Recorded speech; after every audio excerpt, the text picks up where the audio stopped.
Hello, Songwriting with Soldiers community and friends. It's January 14th, 2020. And I am Mary Judd here for our Songwriting with Soldiers Creatively Strong special interview. Today's guest is Beth Nielsen Chapman. Really excited to welcome you, Beth. Great to be here. For those of you who don't know Songwriting with Soldiers yet, I will give you a brief overview of that, introduce you to Beth, and then we'll dive into our conversation today about Beth's background as a songwriter, a singer, a creative maven who also writes songs with us through our program. So what we do at Songwriting with Soldiers is we hold retreats and special events, now many online events, where we pair professional songwriters with veterans, military families, active duty service members to help them turn their stories and their experiences into song. And we use this collaborative songwriting process in order to build awareness of what the military members and family members are going through, to help us as civilians get a better understanding of that, and also to build a much needed library that we all know the stories of our time, the stories of the military families, the combat, the transition home. And really excited to have Beth here with us today. Beth has attended 3 of our retreats, worked with combat veterans, with military spouses, with family members, and we'll let her talk a little bit about that in a second. And for those of you interested in learning more about Songwriting with Soldiers, you can find our close to 500 songs on our website, songwritingwithsoldiers.org. You can learn about the retreats, the program that surrounds the retreats, the ways that we use the collaborative songwriting to build creativity, which broadens people's ideas of what's possible, to build connections, which we all know we need more than ever, and to help us become more aware of and use our strengths. That's our mission. And we are feeling like we're rocking it with that mission. Our community's strong, our songs are beautiful, and the connections made are rippling out and changing lives. So I'm gonna let our listeners get a treat here, because for some of you, you may be very familiar with Beth Nielsen Chapman, but for those of you who aren't, I'm gonna let Beth start with a song that maybe you all are familiar with, and that would be a nice intro to our conversation. So take it away, Beth. Ta-da! Here's a song that helped put my son through college.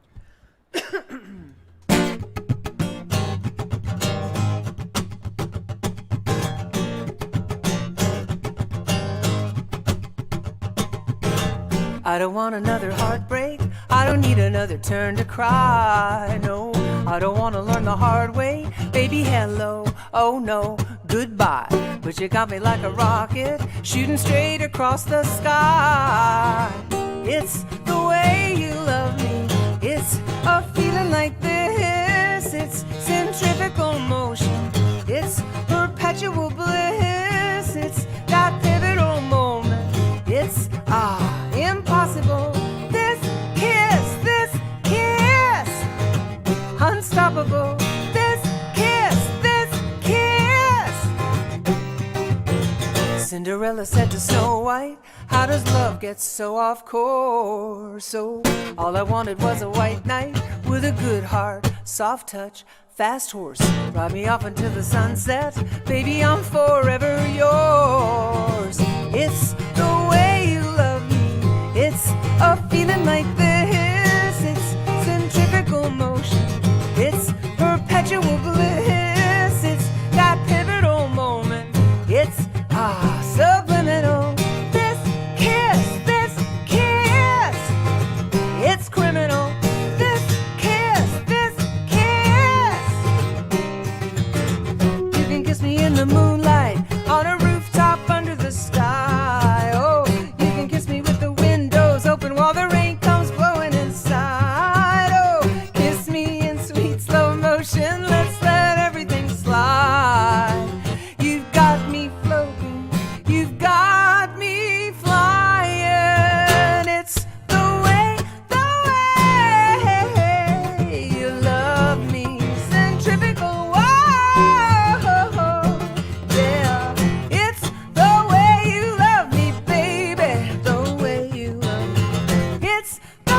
say you love me, darling, yeah. This kiss, oh, this kiss, ooh, this kiss. Woo! What a treat, Beth. Thank you. I always love doing that song. Just bring it. You bring it every time I see you. So where did that song come from? So I wrote that with two other songwriters, two fabulous songwriters, one of which is my best friend, Annie Roboff. We've written a bunch of songs together over the years that have been successful. And Robin Lerner was the other songwriter. And we wrote it rather quickly, although they kind of had it going and I got lucky and got to get added in. But at the time, I was going through having lost my husband to cancer. So I was kind of in a grieving mode for a couple of years. And Annie was a workaholic during that period of time. So she was super busy all the time. And Robin was going through a tough divorce. So between the three of us, we had not been kissed in a really long time. So I think we were going to work that out. We decided to write a song about what it feels to be kissed correctly, which is actually a thing, as every woman knows. Yeah. Oh, that's a great story. I had not heard that before. Yeah. It was fun. It was great fun. When I got first asked to come and be a part of Songwriting with Soldiers, first of all, I was so thrilled. I'd been hearing about it from Darden and some of the other songwriters. And when I got asked, I was like, yes, I'll do it. Yes. And then I was thinking a couple of days before, I was kind of nervous because I've written a million songs with a million different songwriters. And I'd never experienced writing a song with just a regular human who might have a story, which of course that's every human. And also just understanding, my dad was in the military, so I've grown up around military family and culture most of my childhood. And I know the deep commitment and also, a little bit about what soldiers go through and not firsthand, obviously, but I was a little bit like, wow, this is a huge responsibility. This is going to be hard. What if it doesn't work? What if, they just stare at me while I try to write the whole song? And I was so blown away by, first I calmed myself down and then I just showed up and just said, this is going on. Other people are doing it and I respect them. And so I just need to relax into it. And I managed to do that and had an amazing experience of just sitting and talking to someone and them telling me what had happened to them and not even them realizing that they were literally talking in lyrics. I was like writing, I said, I'm not being rude. I'm just writing down exactly what you just said because it's a really good line, and they're going, huh?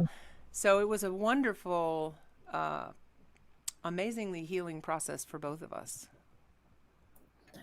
So do you feel like when you hear them saying their lines and when you're writing these songs, it's the truth. We hear that a lot of like, if you just really get to the heart of the matter, the truth, it comes out clearer. Yeah. And the truth drives the car.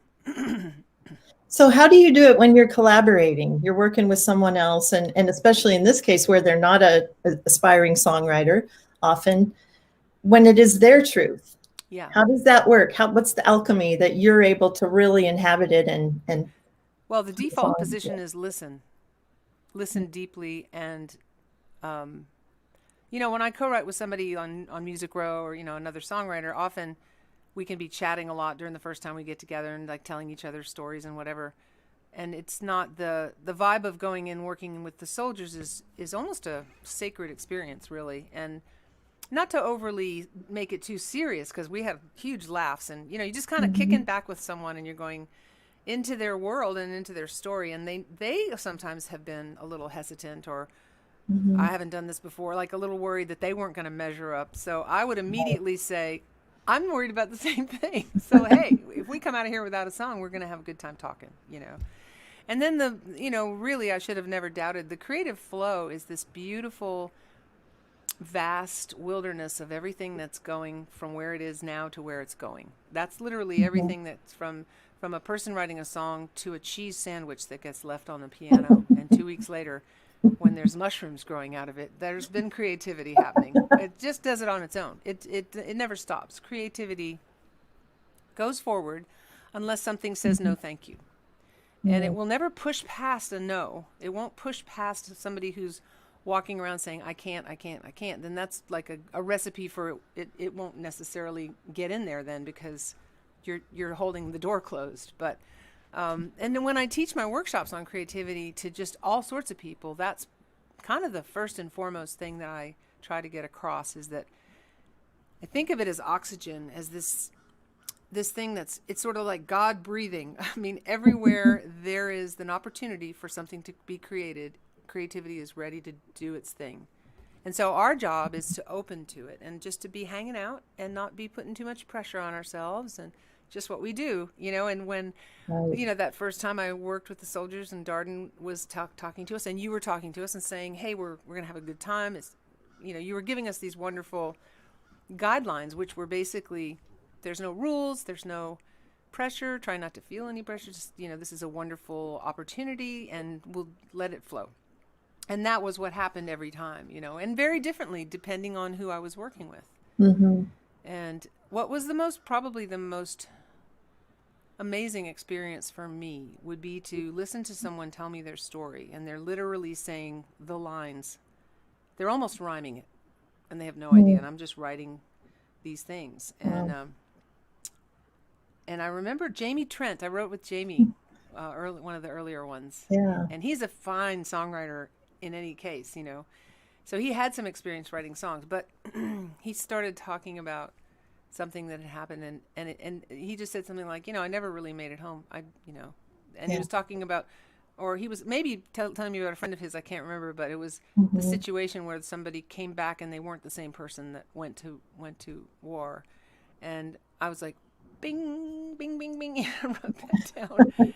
And in all of the situations with all the soldiers, to have the melody entering into what they said often was like a really big moment of letting down a guardrail, of feeling the grief that they had to express. And I felt really honored to be able to use that modality to have them have that experience. And that's when I really felt like this is such an amazing honor and beautiful work to do, and it's like you establish a little bit of a back and forth with them, and then within a very short period of time there can be a song starting to happen, and their hearts are open and my heart's open, and by the end of the day we're all just like, it's like, as you know. I love it. I love doing it. It's amazing work. Oh, it's like the image that came in my head, the misery loves company, but this is almost like the opposite, or we're adding misery and creating something beautiful out of it with company, right. Just heightens it. Exactly. And then, the songs that are about deep experiences of life that have come through me because of losing my husband or whatever, the reason to write them is, I always tell my students, like, write for selfish reasons. Don't write, we are the world to save the world. Write about what you need to help yourself heal. And then when you've written that will be something that has its own power supply, and it'll go around the world and find whoever needs to hear it. And it'll just keep on finding them, and it's none of your business. You're done. You did your work. You've put this art out in the world that will help people to move their own blocks within themselves. And that's what art does. That's what art is to me. And, whether it's a painting in a museum, or a melody, or a symphony, or a song, or John Prine's song, whatever we hear that moves these blocks of resistance that we carry within ourselves, all of us, it's like shifting that out, and then you feel yourself feeling the emotion coming through and releasing, and that makes you healthier and able to see the world in a much better way, Well, I'm so glad you put it that way, Beth, because I know so many people right now with the pandemic, with so much upheaval in so many areas and personal challenges that everyone faces. A lot of people, I've had a lot of people contacting me to be like inspired to do more art, the need for creativity and the power of it. Yes. So for you, what would you say to, like, this is kind of a two-part question. One, what would you say to people? You just said a lot of it, but really to encourage them to take the time for the creativity with no rules, like to take the judge away, why they should do that. And then how you've mentioned losing your husband to cancer. And it's one of the hardest things anybody should ever have to go through, and how you got through it, and what the beautiful song I know that we've talked about that came out of that. Just does that make sense? Yeah, Long two-part question. Well, the beauty of our ability to tap into creative flow and get our lives less intense through that process is available to everyone. And I always tell people to show up and play. And to me, the great thing about writing and being creative, if you can manage to do something with those voices in your head that you are not going to get rid of. So if I say, don't let that voice be in your head, then that puts a lot of energy into that voice. And the voice in your head might be saying, you kind of suck. Or it might be saying, what do you think you're doing? You don't know how to write songs, or you don't know how to paint a painting. What are you doing? Like, go do something that you know how to do. When people come to my workshops and they say, can you teach me so I will know how to write a song? I'm like, I'm going to teach you how to be comfortable not knowing what you're doing. And that will be you in a creative moment. Because when I start a song, I don't know where it's going. I'm starting right back at square one as a kid with a blank white piece of paper. So if I just play a chord, I'll just make something up right here. I just want to make a fool of myself right here.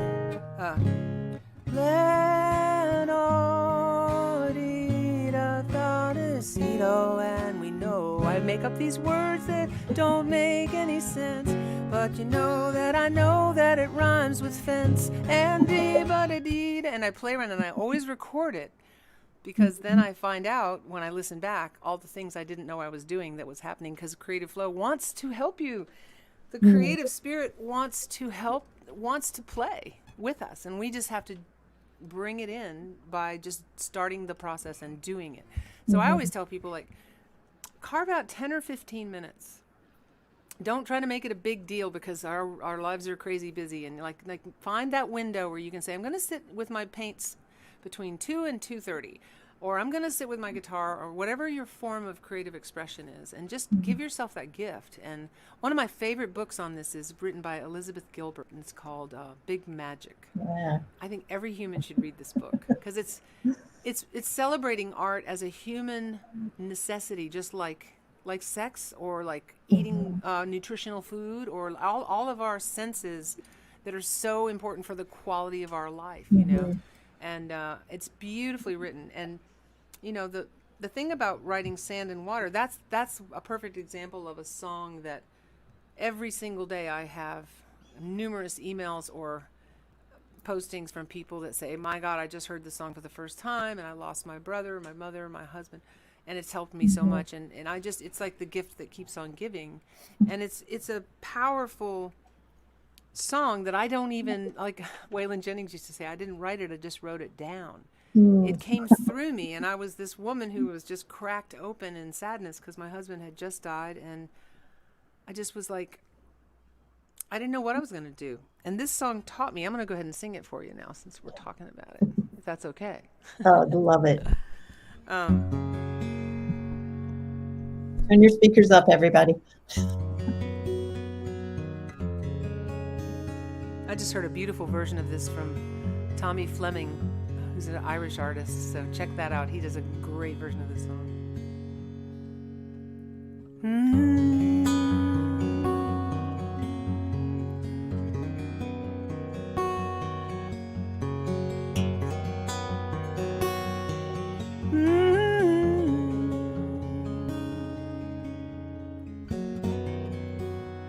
All alone, I didn't like the feeling.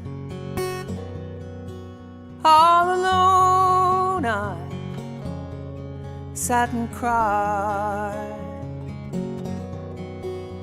All alone, I had to find some meaning in the center of the pain I felt inside.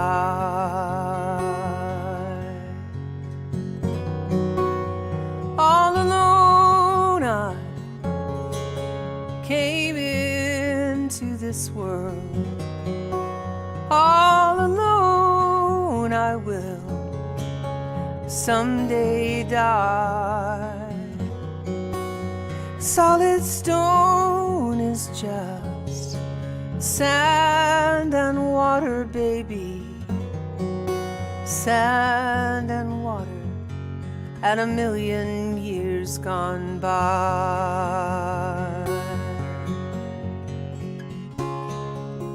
I will see you in the light of 1,000 suns. I will hear you in the sound of the waves. I will know you when I come, as we all will come through the doors beyond the grave.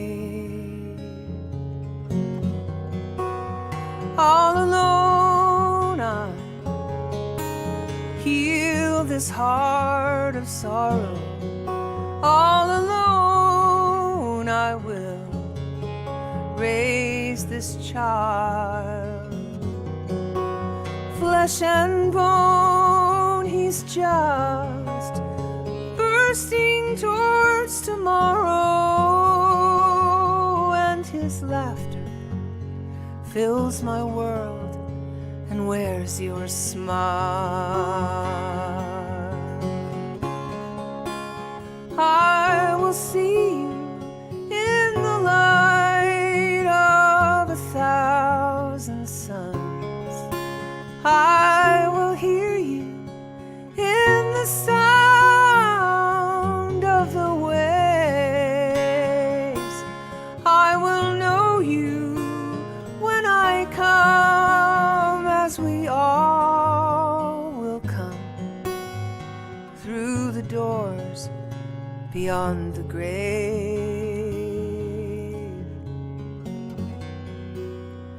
All alone I came into this world.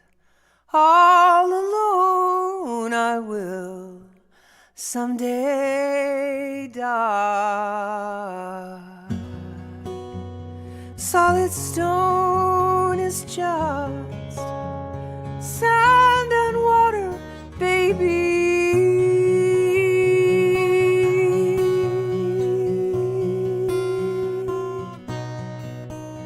Sand and water, and a million years gone by.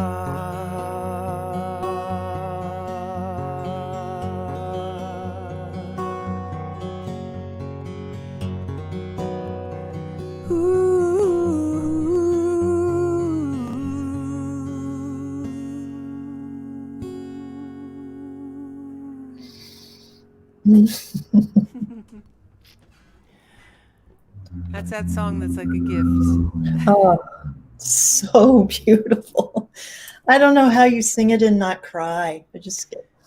You know, it's funny. I have been asked that question before. People say, how do I not get emotional? And I say, you know, the interesting thing is, I think when you are cracked open, like even when my husband was just passing away and I was going through a lot of crying at that time. But when I actually wrote this song, I didn't cry till I got almost through writing it. I was almost like in a state of accepting this, almost like a download of the song. And I don't feel like I wrote that song by myself. I feel like a lot of souls helped me put something into words that's so hard to put into words. In fact, I remember looking at that line that says, sand and water is just, it's just sand and water and a million years gone by. And I thought, that doesn't make any sense. And then I realized I was being asked to walk through a boulder.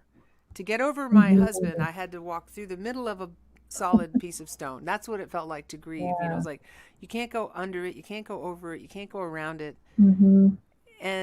But you can know that it will dissolve, that something will always transform, and you have to kind of you transform as you grieve, and you become someone that you were not before, which is not necessarily a bad thing. It's actually a growth. But right. So I mean, I definitely didn't sit around and think that up. That was like I wrote the vowels first and then the consonants later. And that's what I'm saying to people, when I teach is everyone has that same magical access to this help. It's like I think of it as getting help, and it's just been a gift to be able to hear back from people that 20 years later in that song I wrote 20 years ago, that it's helped a lot of people without me having to just do anything but get out of the way. Oh, that I know I was going to ask you. So when somebody asked me one time when I sing it, why do I not cry? And I feel like I've really gotten very comfortable with the idea that I'm the messenger. It's not my song to sing about myself as much as it's something to come through me. And when I teach voice classes, I'm getting ready to teach a vocal workshop. So many times singers act out the lyrics of a song, and if you were to act out the lyrics of this song, you'd be going, oh, you'd be doing all this sad stuff with your voice. And actually, to me, the greatest singing almost across the board, whether it's really strong or soft, is almost out of not acting it out. Have you ever noticed when you got a book on tape and somebody's overly dramatizing it, as opposed to just saying the words that they're reading, and let the story draw how it feels to you instead of, and she said, no, it's like, so that's, part of my job is to just get out of the way. That's what I try to do. I could get out of the way, let it do its thing. It doesn't need me. Well, you did well. You did really well getting out of the way, if that's what you're going to call it. But it was, it just rings so true, and your voice is so beautiful, Beth. Oh, thank you. Well, I appreciate that so much. I've been impressed with how many people that I met when I'm doing these sessions with Songwriting with Soldiers, how many soldiers are so musically talented, like truly musically talented. And more than they know, many of them. More than they know, yeah. It's like you light a fire under them, and then they go on and do amazing things, and that's been really exciting to see.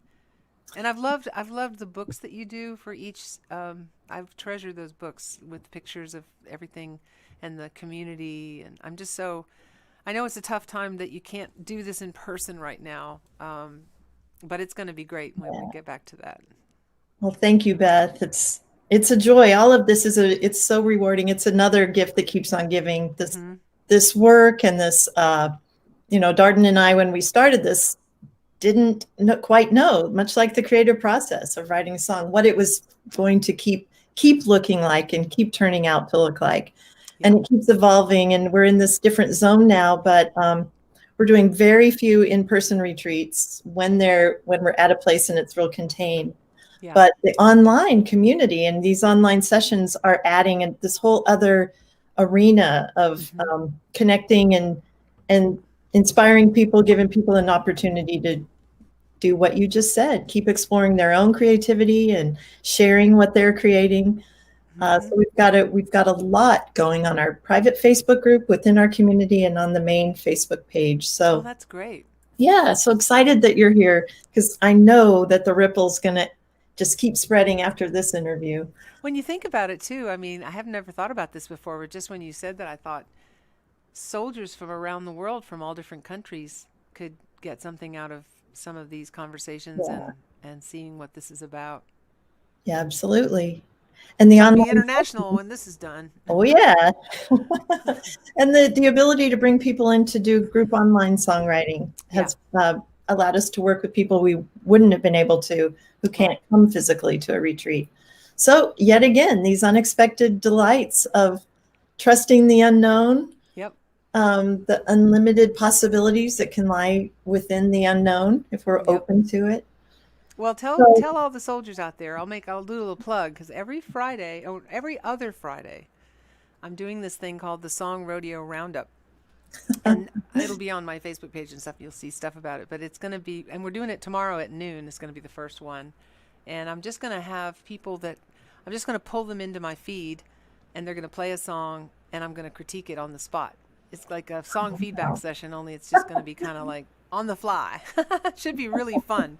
And is that roping the calf, or like what part of the rodeo is this? The Song Rodeo Roundup's what I'm calling it. I love it, Beth. So tomorrow at Tomorrow Noon? at noon, yeah, noon Central Time, which is Okay. Nashville time. But and On your it could be Facebook very page? bohemian because we haven't done this before, so we're just doing it for the first time. All And we're right. gonna have them email a lyric to me. I think it'll be all in the instructions on my Facebook page, and we're gonna do a little announcement tomorrow, so I won't take Okay. more time with that. But anyway, just look for it. It's gonna be fun, and I'll have the lyric sent to me, and I'll be looking at the lyric while they play the song, and then I'll give them feedback right on the spot. Good. I'm really good at it. I'm very gentle, very gentle.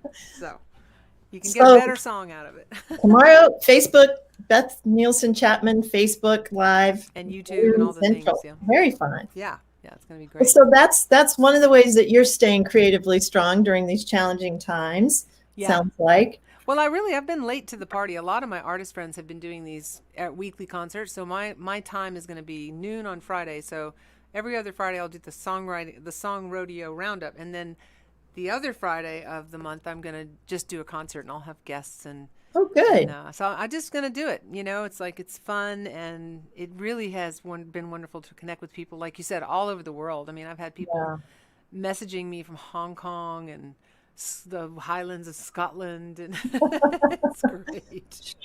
Yeah. Keep that creative flow going. We're all doing our part. Yeah. I mean, we're getting through this. We're not getting through it very well, I would say. I think you're going to have a lot of Bumpy. People knocking on the door saying, "Oh, I'm not a soldier, but I really need to write with one of your songwriters to process what just happened in these last." Well, couple we are songwriting with ... Yes. There you So, go. There you go. That's why it continually evolving.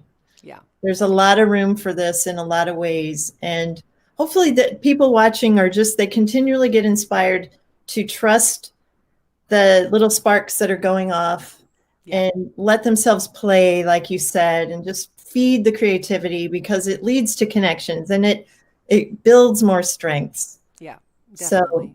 So, Beth, thank you. Oh, it's so my much. pleasure. It's been so much fun. Do you have a song that is kind of getting you through these days? I have a million songs. I'm never going to run out of songs.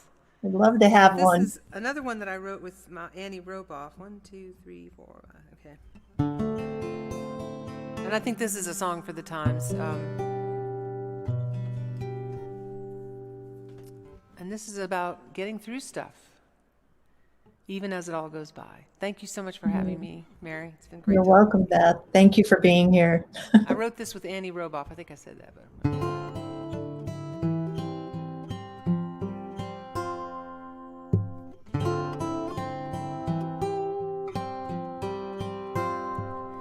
You could spend your whole life wanting what you don't have, tangled in the pain and strife, dragging up the ghosts of your past.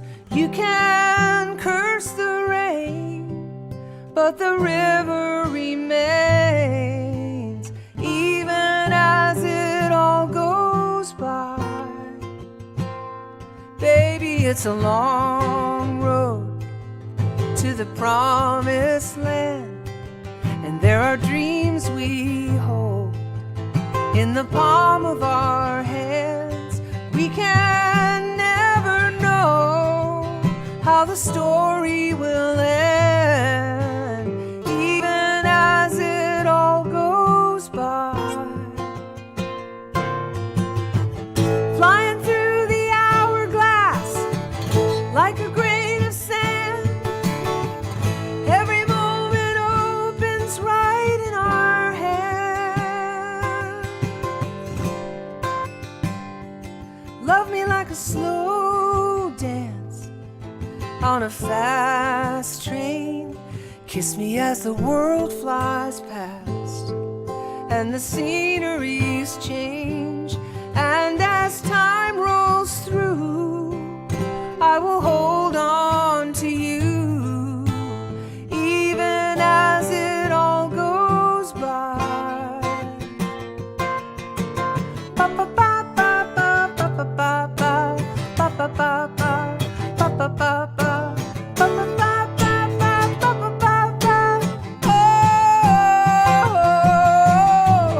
Flying through the hourglass like a grain of sand,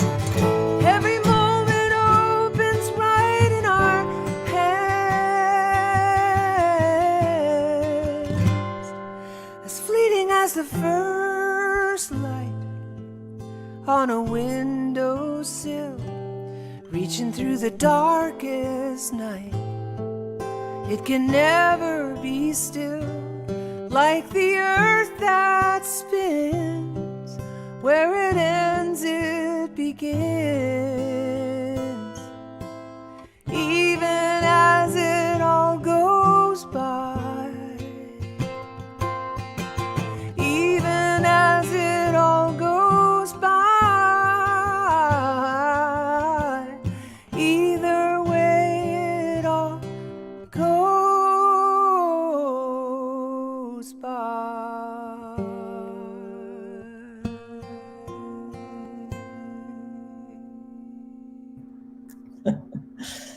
Beth Nielsen Chapman, thank you. Thank you so much for having me, and can't wait to be back in your beautiful presence again. And all the guys, all the soldiers. Well, hopefully many of them will see you tomorrow at the Songwriter Rodeo. That's right. Bring it. Come on, bring your songs in there. You can hear more of Beth's songs on her website. You can hear her songs written with our veterans and military families at songwritingwithsoldiers.org. Learn more about our program. Tune in here, same time in 2 weeks. I'll be here with Bonnie Bishop, talking about her creative life, maybe some cooking. Amazing. Bonnie might share some recipes with us and some stories. Man. I'm going to watch that.